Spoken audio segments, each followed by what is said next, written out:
Amis followers, bonjour. Merci d'être une fois de plus nombreux à suivre votre chaîne RHTP 24 pour ce énième numéro de Face aux militants. L'émission qui donne la parole aux cadres militants et sympathisants de ce grand parti de se prononcer sur l'actualité sociopolitique du pays et surtout sur la vie du parti. Aujourd'hui, nous recevons un jeune cadre de ce grand parti, en la personne de M. Ali Ouattara, qui est le fondateur, le président fondateur du réseau des jeunes cadres du RHDP. Mesdames, Mesdemoiselles et Messieurs, merci de nous suivre une fois de plus pour cette interview. Bonjour, M. Ouattara. Bonjour, M. Thierry. Merci d'avoir accepté notre invitation pour ce numéro de Face aux militants. Je vous en prie. Et comme vous le savez, ici, nous disons toute la vérité, rien que la vérité. J'essaierai. Merci beaucoup.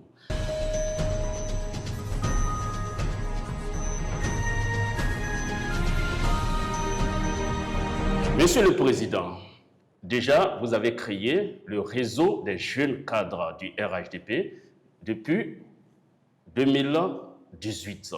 À ce jour, cela fait 7 ans d'existence de votre réseau. Pouvez-vous nous faire un tout petit bilan de l'existence de votre réseau? Merci, monsieur. Le réseau des jeunes cadres RHDP, c'est un mouvement de soutien à toutes les actions du RHDP. Nous l'avons créé dans le but de porter haut les mots du parti, là où il y a certaines limites, oui, et combler ces limites. D'accord. Donc, le réseau des jeunes cadres RHDP est basé, nous sommes partout en Côte d'Ivoire, d'accord, dans toutes les grandes villes et même dans les villes secondaires. D'accord. Et suite au fait qu'avant ce mouvement, il existait ce que nous appelions dans le parti le secrétariat national chargé des points focaux ministériels qui nous avait été confié. D'accord. Et par la suite, ce secrétariat avait été dissous, oui, avant d'être transféré et recréé et transmis au ministre Assaoré. D'accord. Donc, c'est dans ce cadre que nous, ceux qui étaient avec nous, ont décidé qu'on formalise l'acquis en maintenant la ferveur du groupe en un mouvement de soutien aux activités du parti et aux actions du président de la République. D'accord. Pour ne pas qu'on laisse ce vivier mourir. Et voilà. C'est comme ça que nous avons commencé. Nous avons été dans le comité d'organisation du le premier congrès du RHDP qui s'est tenu au stade Félix Houphouët-Boigny. D'accord. Là, nous avons mobilisé au moins 3000 jeunes. D'accord. Qui étaient parqués du palais de la justice jusqu'au stade. Ensuite, nous avons participé à toutes les élections du pays qui impliquaient le parti. Et nous sommes un mouvement aussi qui appelle à la mobilisation pour défendre tous les idéaux du parti partout où nous serons. Combien de membres comptait le réseau actuellement? Avant cette année 2025, oui, comme je l'ai dit, nous étions environ 3000 qui avions les cartes du RJC-RHDP. Mais nous continuons de travailler et aujourd'hui, je crois que le nombre doit être autour de 6 à 8 000. Pas des jeunes essentiellement et pas forcément des cadres. Mais nous avons ouvert le mouvement de telle sorte que tous ceux qui se sentent proches du président de la République, mais qui ne sont pas dans les structures et qui veulent avoir des informations du parti, nous leur tendons la main. C'est dans ce sens que dans le mouvement, vous pourrez avoir des personnes moins jeunes, des personnes âgées et des jeunes femmes, des jeunes gens, des jeunes hommes, et voilà, qui puissent, partout où, en tout cas, on peut défendre les idéaux du président, nous y allons et nous parlons, et nous avons la chance souvent d'être bien écoutés, et nous avons la chance aussi d'avoir des gens qui adhèrent à notre mouvement. Vous avez 8000 membres actifs. Ouais. Avec tout ce nombre et ces bonnes intentions, comment vous pouvez expliquer que jusqu'à ce jour, 7 ans d'existence, vous n'êtes pas une structure spécialisée du parti? Non, tous les mouvements ne peuvent pas devenir des structures spécialisées. Oui. Il y a des structures spécialisées et conventionnelles. Il y a les jeunes du RHDP, il y a les femmes du RHDP, il y a les enseignants du RHDP et il y a le parti même du RHDP. Nous sommes un mouvement de soutien. Nous n'avons jamais fait la demande d'être structure spécialisée. Ce n'est pas parce qu'on soutient le parti que forcément on va revendiquer être une structure du parti. Le parti lui-même, il décide de faire... il met ce qu'il veut dans son schéma de fonctionnement.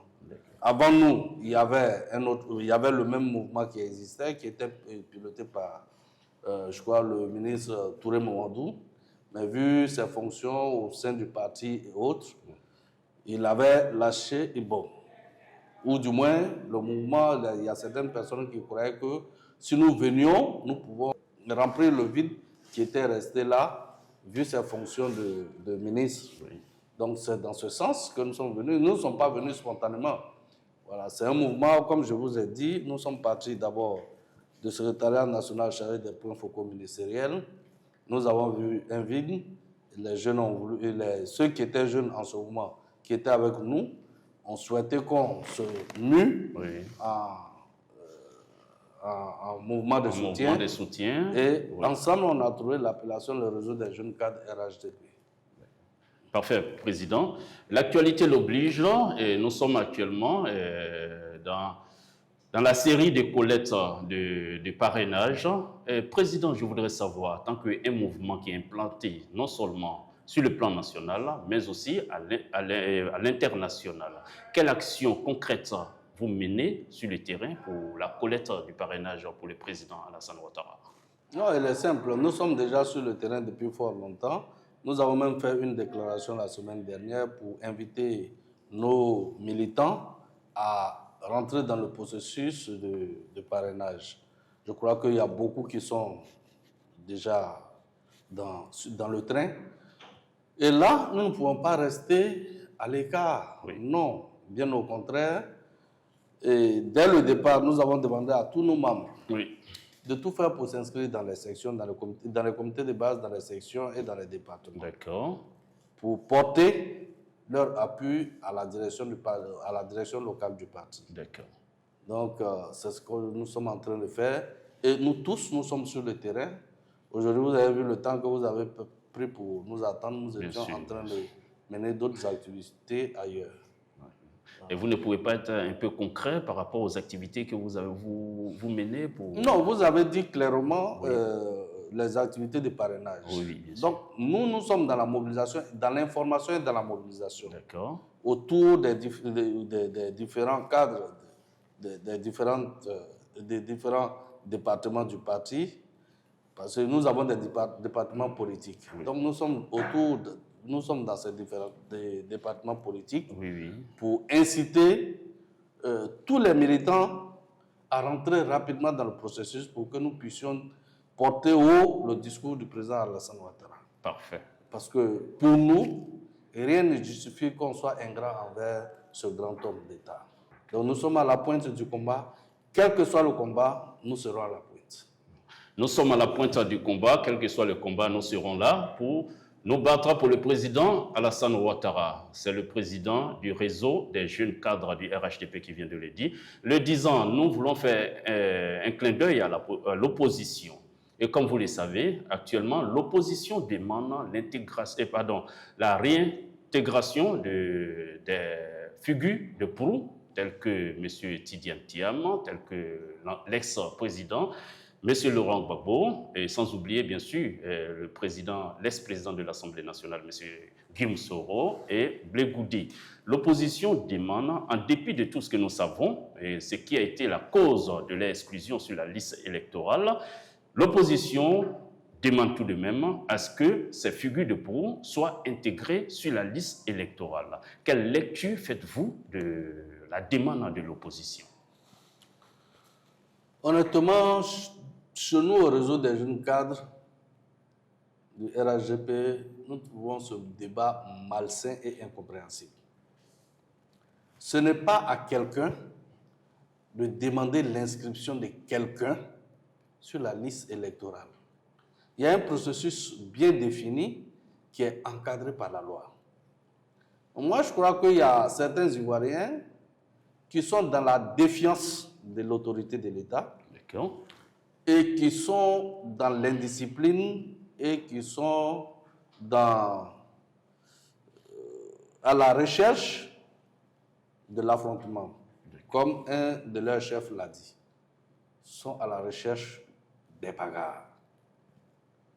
Sinon, comment comprendre qu'une loi qui a été établie, des critères qui ont été établis, oui, vous êtes frappé par ces lois et ces critères, et vous voulez qu'on aille au-delà de ces critères. Mais quel objectif on veut? Soit ces personnes veulent chercher à sortir là, peut-être une faiblesse de l'État, chose que je crois qui est impossible, ou bien ils cherchent à nous amener à l'affrontement, chose que les Ivoiriens aussi ne vont pas accepter.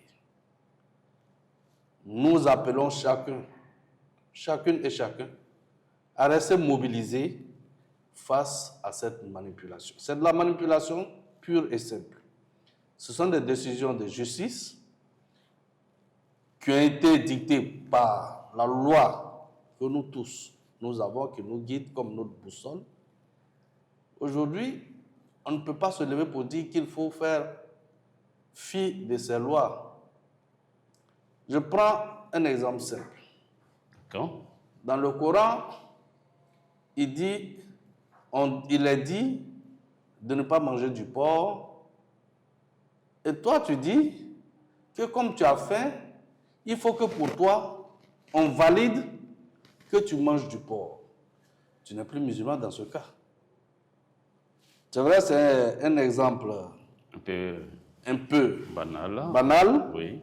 Mais je crois que c'est qui colle à la situation. Je n'aime pas prendre les exemples sur les religions, oui, mais c'est qui colle à la situation que nous avons.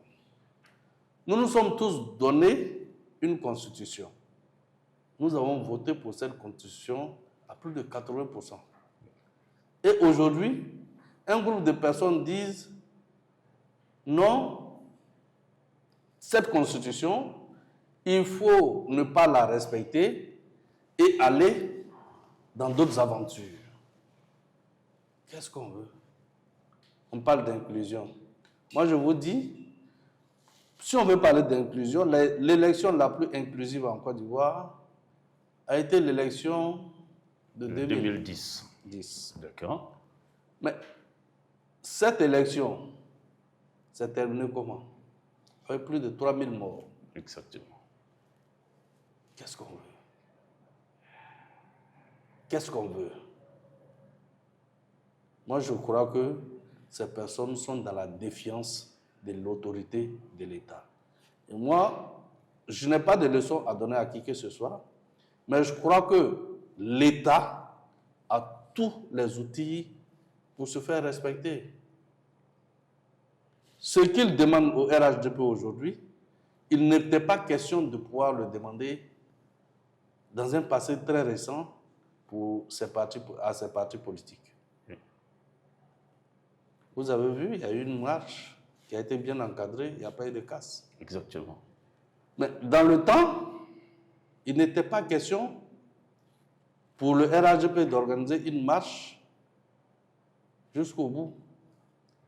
Si c'était au temps de nos adversaires, aujourd'hui, on serait en train de compter les morts.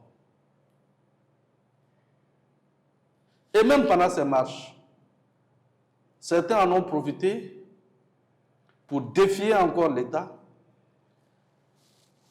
s'en prendre à nos institutions, défier nos institutions.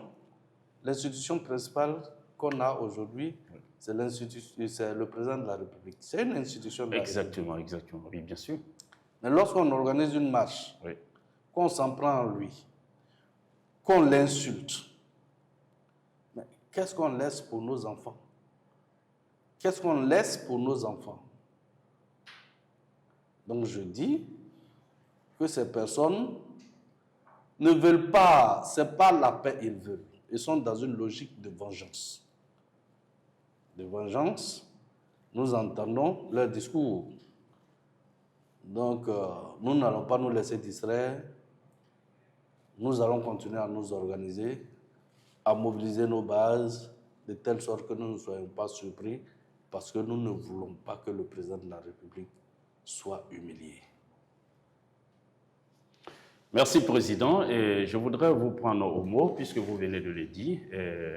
Nous ne souhaitons pas humilier le président de la République. Étant donné que la tension est à ce paroxysme, pourquoi ne pas engager, puisque le RHDP a déjà engagé le dialogue avec la CAPSI de Mme Simone Gbagbo, mais pourquoi ne pas engager un dialogue aussi avec cette frange de la population qui monte sur ses chevaux? Le RHDP, c'est un parti politique qui aujourd'hui est au pouvoir. Mais le RHDP n'a jamais fermé la porte à la négociation. Bien sûr. Il y a quelques jours, Blé Goudé était au siège du RHDP. Bien sûr. Il a été reçu. Il y a quelques jours, notre direction s'est déplacée pour aller au domicile, ou bien je ne sais pas, au QG du MCG. Du MCG. Oui. Donc, le RHDP n'a jamais été fermé au dialogue. Mais là où il y a problème, ils ne vont pas nous demander de tordre le cou à la loi ivoirienne. Là, c'est trop demandé. À mon avis, chacun doit s'asseoir, réfléchir et se dire que là où nous sommes aujourd'hui, personne n'a intérêt à un affrontement. Parce que l'affrontement, on sait quand est-ce que ça commence, on ne sait pas quand est-ce que ça finit. Exactement. On sait qui commence, on ne sait pas qui va finir. Nous demandons à ce que nous mettons tous de l'eau dans notre Niamakoudji, comme l'a dit le président de la République. D'accord. Que nous respectons les institutions de l'État. D'accord. Que nous respectons le droit en Côte d'Ivoire et que nous respectons nos institutions de la justice. Il nous reste 2 mois pour la présidentielle 2015. Président, vous le savez mieux que moi, le RHDP mise beaucoup sur le bilan inattaquable du président de la République. Certains jugent que ce volet, cette ligne éditoriale, cette ligne de campagne est dissuète, c'est-à-dire dépassée. Ceux qui disent que cette ligne est dépassée, qu'est-ce qu'ils nous proposent? Mais ce n'est pas moi qui le dis. Ils se basent sur quoi pour dire que cette ligne est dépassée? Et ils proposent quoi aux Ivoiriens? Au RHDP, en plus d'avoir un bilan, nous avons un projet de société. Parfait. Et on a un programme de gouvernement. Super. Donc, nous ne sommes pas seulement en train de défendre un bilan. Le bilan, il est palpable. Tout le monde le voit. Il est visuel. À moins que tu sois aveugle. Et on dit il est difficilement possible de faire voir à celui qui ne veut pas voir. Donc, le bilan, ce sont les Ivoiriens qui vont nous juger. Ce n'est pas un groupe de personnes qui va nous juger. C'est tous les Ivoiriens qui vont nous juger. Exactement. Ce n'est pas ceux qui ont décidé que la meilleure façon de gouverner et la démocratie pour eux, c'est nous dire au RHDP de quitter le pouvoir pour qu'ils s'installent. Pour eux, c'est ça la démocratie. Pour nous, au RHDP, oui, la démocratie, c'est la compétition. Exactement. Avec des règles que nous-mêmes nous sommes fixées. C'est clair. Pour eux, la démocratie, c'est poussez-vous, nous venons nous asseoir pour vous gouverner. Non. Venez avec vos projets, votre programme de gouvernement, et ensemble, les Ivoiriens apprécieront. Nous avons un bilan, eux aussi, ils ont un bilan. Exactement. En 10 ans, on a connu la guerre. Avant ça, en 6 ans, on a connu des coups d'État. Bien sûr. Un pouvoir militaire. Bien sûr. Après le pouvoir militaire, nous avons connu la guerre pendant 10 ans. Ce sont les bilans, c'est ça, ce sont les bilans. Et tous ceux qui parlent aujourd'hui, malheureusement, ça fait maintenant 25 ans ou 30 ans pour certains. On a des jeunes aujourd'hui qui sont à l'âge de voter, qui n'ont pas vu cela. C'est ce qui fait mal. Sinon, aujourd'hui, ils n'auraient pas le courage de parler. Exactement. Avant, nous étions là lorsque Gbagbo disait qu'on allait diminuer le nombre de fonctionnaires ivoiriens. Aujourd'hui, chaque année que Dieu fait, nous faisons des recrutements. L'administration fonctionne. On nous avait dit qu'il n'y avait pas l'argent pour augmenter les salaires des fonctionnaires. Aujourd'hui, non seulement les salaires ont été augmentés, le SMIC a été augmenté, on a encore un 13e mois, tout dernièrement, le président de la République est passé du tiers au 2 tiers. Au 2 tiers, exactement. Pour les fonctionnaires en activité. À partir de janvier 2026. Et du tiers au 2 tiers pour la rentrée scolaire, pour les retraités. Qu'est-ce qu'on veut? Qu'est-ce qu'on veut? Aujourd'hui, il y a 86% du territoire de notre pays qui est électrifié. Il y a presque de l'eau potable dans tous les foyers. Mais figurez-vous, vous allez vous rappeler, pour ceux qui étaient déjà matures, on a tué des personnes ici qui revendiquaient rien que l'eau. Exactement, oui, exactement. Il y a eu des morts Bien sûr. pour l'eau. On a connu le délestage en Côte d'Ivoire.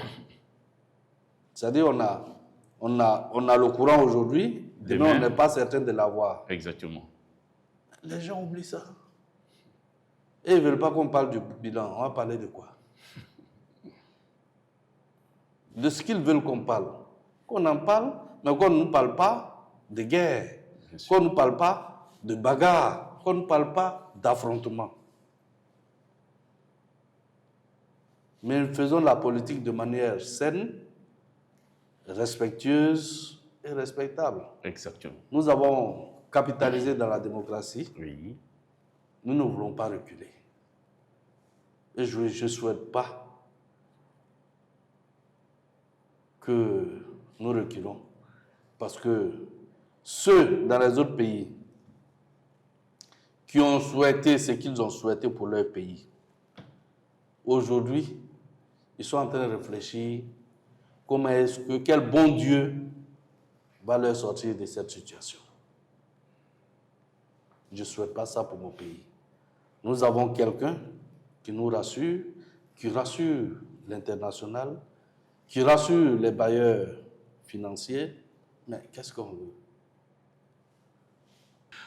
Si je vous posais, M. Ouattara, la question de savoir, de me résumer le président Alassane Ouattara en 3 mots, est-ce que vous avez 3 mots à me le résumer?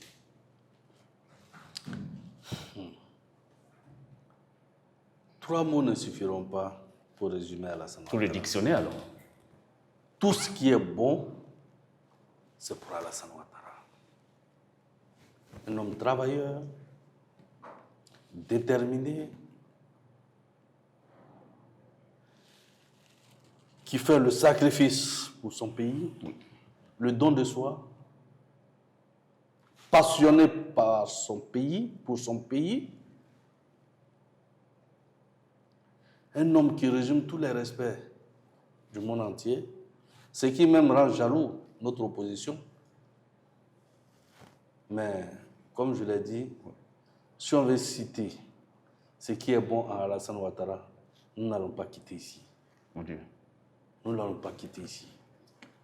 En un temps record, regardez ce qu'il a fait de la Côte d'Ivoire, qu'il a trouvé dans une situation de déliquescence avancée.